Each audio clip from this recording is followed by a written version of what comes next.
Hi, good evening. Welcome to A Foreigner in the Philippines.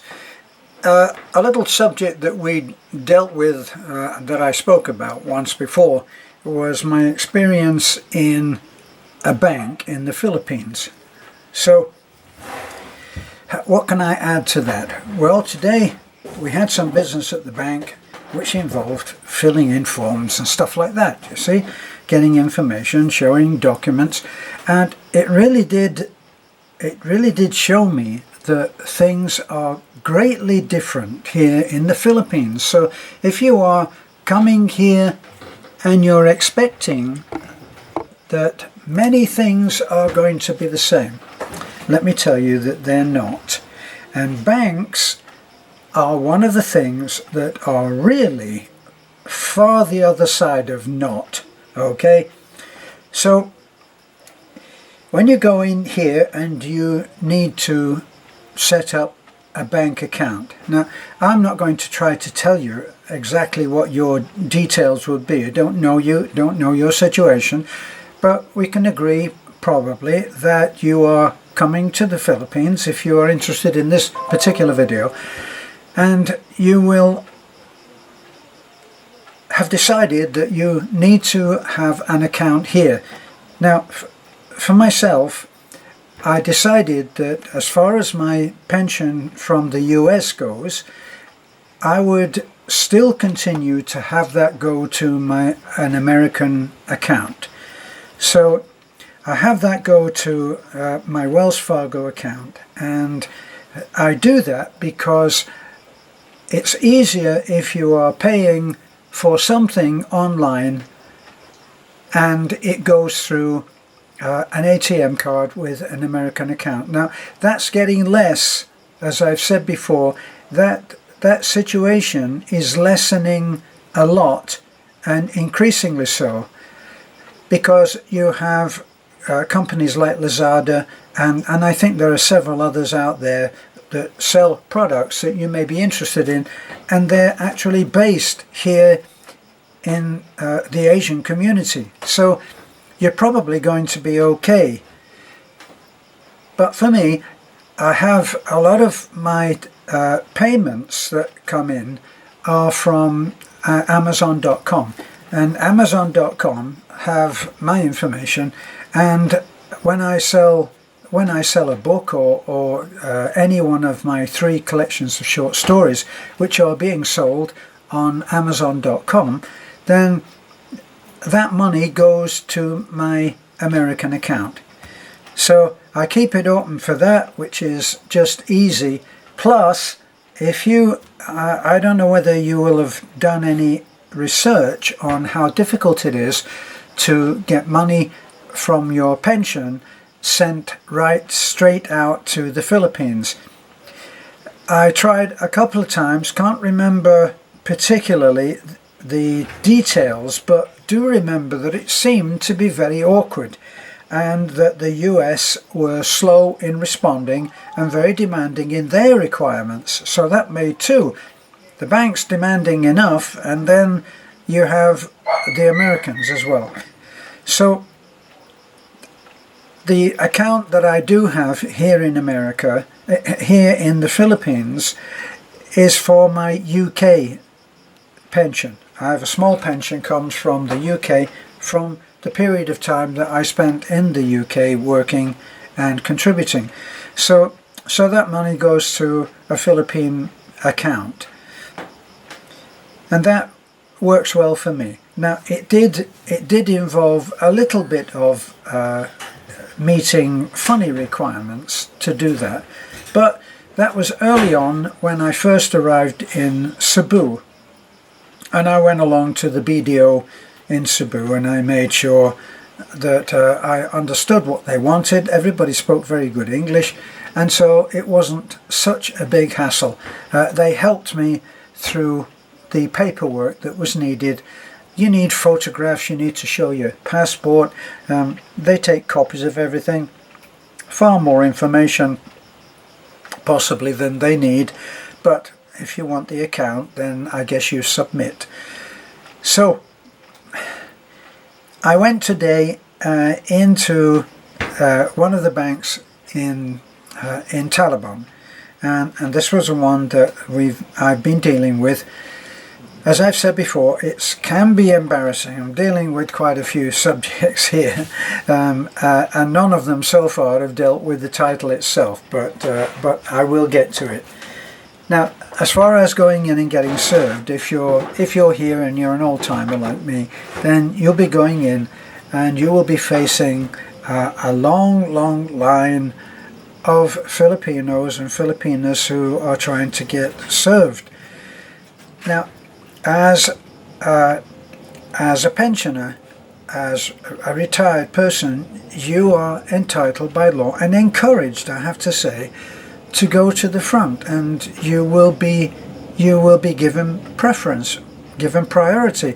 Everywhere you go, it seems to be like this, unless it's somewhere like a restaurant and they're not really in the preference or priority situation. But you are allowed to go to the front.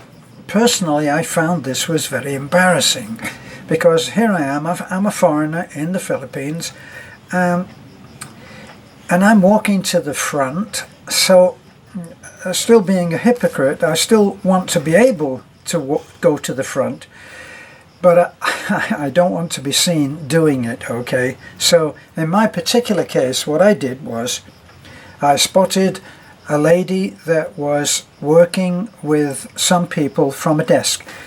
Around the bank you will find different people doing different jobs at a desk, and it'll just be one person, and there'll be two chairs out the front. Well, as soon as I realized that the two people that are in those two chairs out the front of the desk are not always with each other, and certainly according to Filipino culture, they don't actually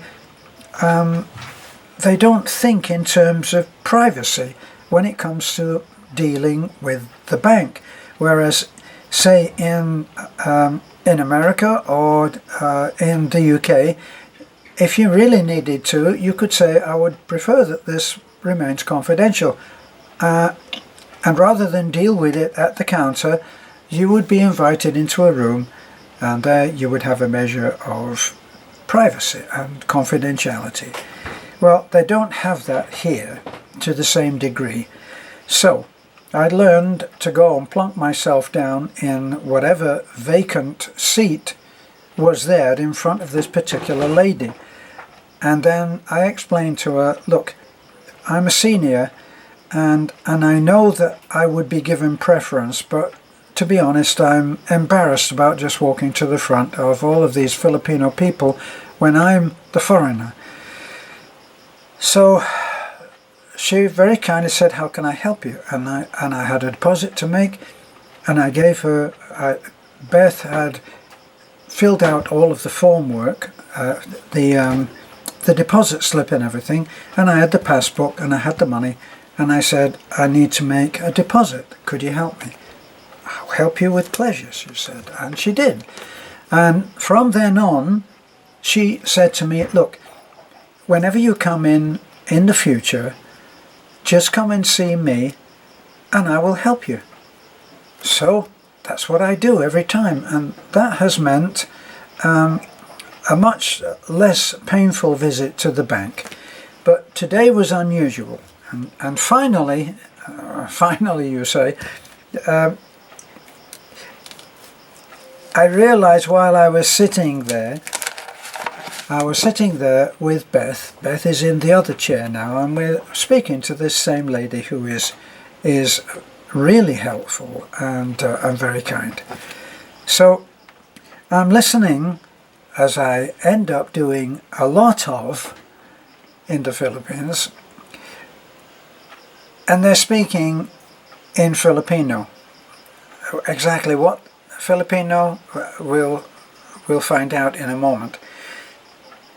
But I'm thinking, one of the dilemmas that I've had about what language to learn has always been, which would be the most useful to me?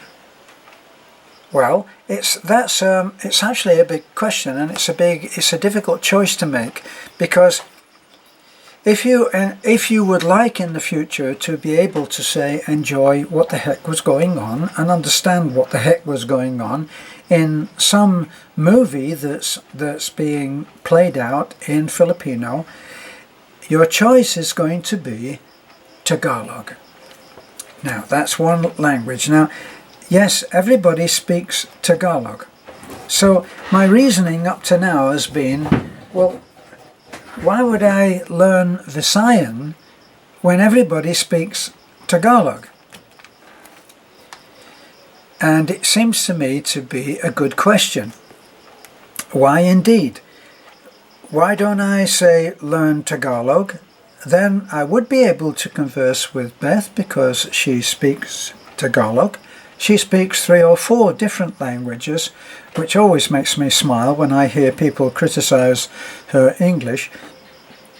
Here's a lady that has been to university, has a